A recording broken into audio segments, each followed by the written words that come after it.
Yes, what we are doing, and we're really not there yet, but we're waiting for some numbers from Public Works.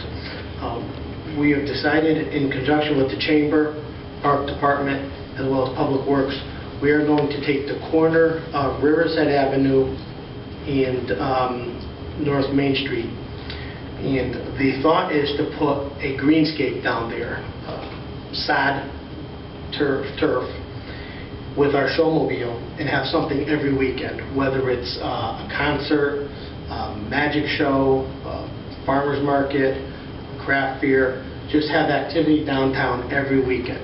Jim, would you like to stand up and speak to this, please? You're really taking the lead with your chamber. So I know this wasn't planned, so I'm putting you on the spot. It's okay, I'm used to it. But so this is something that we all met at the parking lot. When I say we all, Chamber, myself, Walt, who am I missing? Engineers, Justin Malley, BDA, Attorney Lacey, new marketing person.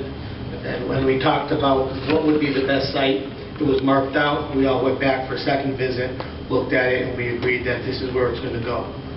So the thought process was that there's 15 acres across Depot Square from McDonald's on out, and the pieces that Renaissance and BDDC are focused on right now is along Main Street and somewhat along Riverside Avenue, but it's the back corner of the property, which leaves an awful lot of acreage that could sit there and be used while we continue to develop moving forward. So since it's there, and there seems to be ideas around what we could potentially do to draw anywhere from 500 to 1,000 or even 1,500 people a weekend to downtown, with all the community and economic development that goes along with all that, then could we possibly put community events on the parcels of the property that do not affect or will not impede on any of the development in the piece along Main Street and the part that Renaissance and BDDC are focusing on? The answer is yes.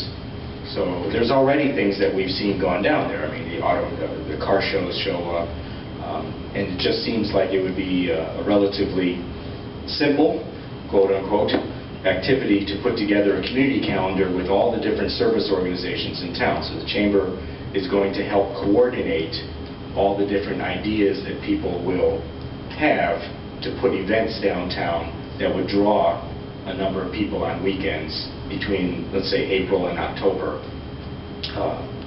Mayor brought up a couple ideas around, art shows, farmers markets, craft fairs, carnivals, which already exist. At the same time, we'll have an amphitheater built in, because if you know the property, it slopes down in that corner. Going to the corner of North Main Street and Riverside Avenue is actually a decline. So if you look at it, and we walked the property and we've all concerned, it's kind of a natural amphitheater, the way that it slopes down there. And that, I think, is the piece that the mayor's talking about turning into a greenscape. So we'll have the staging in the corner and then sod going up the incline for people to put, blankets and have picnics and basically have a concert in the park feel to it. At the same time, there's a whole bunch of property behind there that can be used for car shows and carnivals and other types of things like that. So the Chamber is going to coordinate. We're going to resurrect the inter-service agents organization that used to be in existence a few years back, with all the different nonprofits, churches, clubs, etc., and then kind of see who would be interested in what type of event. If you have that property at your disposal, what could you possibly do there? And then line up a calendar of events. It's a bit of a challenge to get them all filled in, but we do have a lot of organizations, and it's a great property to use. So, Jim, I should have said you're the president of the Bristol Chamber. Yes, 200 Main Street. I should have, I'm sorry for not using your title. But the ideas are endless. So any council, anyone from public, reach out to my office, the Chamber, and throw your ideas at us. I know we talked about perhaps reaching out to the organizations, Federal Hill Association, West End Association, Bristol Association, everyone. And we're just trying to bring people downtown and continue to bring excitement downtown is what we're doing. And not cost us a lot of money. Yeah, this is going to be very inexpensive. We're waiting for the final numbers, and when I have those, I'll bring them to board finance.